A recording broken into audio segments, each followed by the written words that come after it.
Subject hand. So I will Subject do, hand. yes. What you're proposing here, what the president's proposing here, does not sound like it's in keeping with American tradition when it comes to immigration. The Statue of Liberty says, "Give me your tired, your poor, your huddled masses, yearning to breathe free." Doesn't say anything about speaking English or being able to be a computer programmer. Aren't you trying to change what it means to be an immigrant coming into this country? If you're telling them you have to speak English, can't people learn how to speak English when they get here? Well, first of all, right now, it's a requirement that to be naturalized, you had to speak English. So the notion that speaking English wouldn't be a part of our immigration systems would be actually very ahistorical. Secondly, I don't want to get off into a whole thing about history here, but the Statue of Liberty is a symbol of liberty enlightening the world. It's a symbol of American liberty lighting the world. The poem that you're referring to that was added later is not actually part of the original Statue of Liberty, but more fundamentally, the history. But more fundamentally, you're saying that history, that does not represent. I'm saying that. What I'm the saying that country the has always notion. thought of I'm as saying the notion that immigration coming into this I'm saying the country. notion.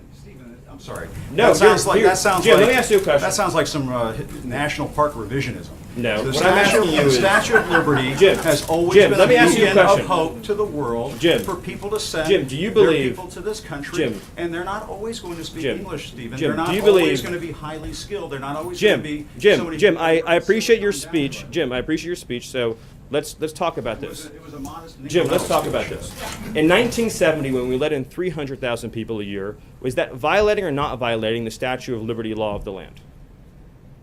In the 1990s, when it was 500,000 a year, was it violating or not violating the Statue of Liberty law of the land?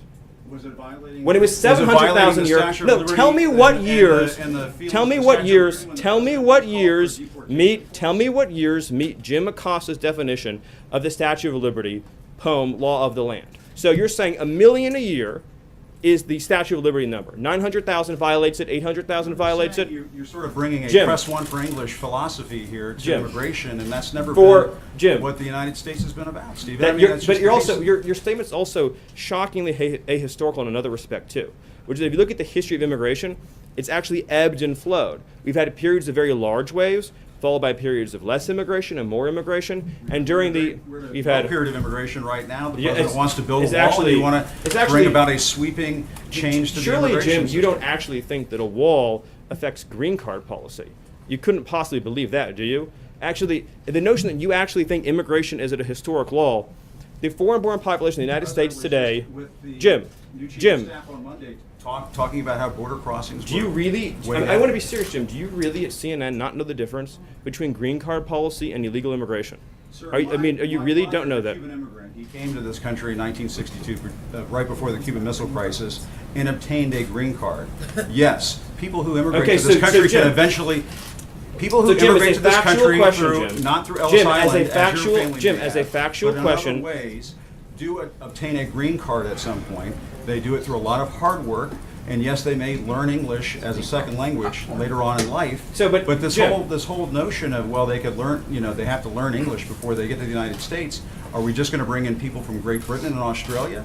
Jim, actually, I have to honestly say, I am shocked at your statement that you think that only people from Great Britain and Australia would know English. It reveals your cosmopolitan bias to a shocking degree that in your mind, no, this is an amazing moment. This is an amazing moment that you think only people from Great Britain or Australia would speak English is so insulting to millions of hardworking immigrants who do speak English from all over the world. Jim, have you honestly never met an immigrant from another country who speaks English outside of Great Britain and Australia? Is that your personal experience? Of course, there are people who come. But that's not what you said, and it shows your cosmopolitan bias. And I just want to say, It sounds like you're trying to engineer the I just wanna racial say- and ethnic flow of people into this country. through Jim, this that is one of policy. the most outrageous, insulting, ignorant, and foolish things you've ever said. And for you, that's still a really the notion that you think that this is a racist bill is so wrong and so insulting. Jim, the reality is that the foreign-born population into our country has quadrupled since 1970. That's a fact. It's been mostly driven by green card policy. Now, this bill allows for immediate nuclear family members to come into the country, much as they would today, and then it adds an additional points-based system. The people who've been hurt the You're most, saying that people have to be the English people who've speaking when been, they're naturalized. What the does this people who've English been, the people speaking who've been, component the people who've been insert hurt into the this? most by the policy you're advocating are What policy am I advocating? apparently just unfettered, uncontrolled migration. The people who've been hurt the most by the Anybody who policy. questions what you're doing is for The open people who've been doors. hurt the most by the That's policy the that you're, thing that- the people who've been hurt the most by the policy you're advocating are immigrant workers and minority workers and African American workers and Hispanic workers. Targeting And it the has African no, American community. Now you brought it up again. You said you wanted to have a conversation and not target. Is it going to be a target? This is now? what we wanna You keep do. Using the African American community, are you going to target? I'm not trying to be funny, but right, you and keep I know what saying you're this. saying. What you're saying is 100% correct. Thank you. We want to help unemployed African Americans in this country and unemployed workers of all backgrounds get jobs. And insinuations like Jim made, trying to ascribe nefarious motives to a compassion immigration measure designed to help newcomers and current arrivals alike, is wrong.